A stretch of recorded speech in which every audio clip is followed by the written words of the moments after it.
अस्सलामुअलैकुम जी।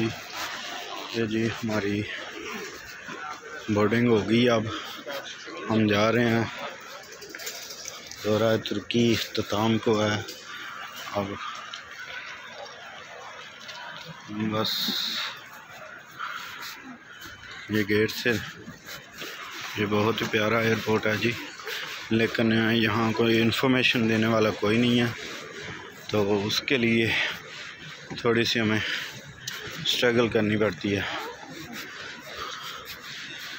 और इनको ज़ुबान भी किसी को नहीं आती, इंग्लिश भी नहीं आती, ओनली टर्किश।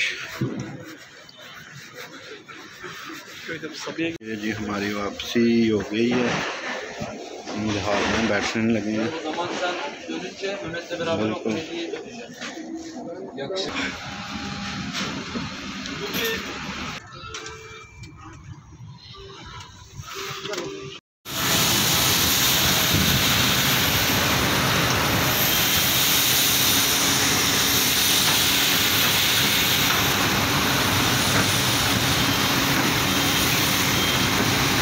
जी हम दुबई पहुंच गए हैं।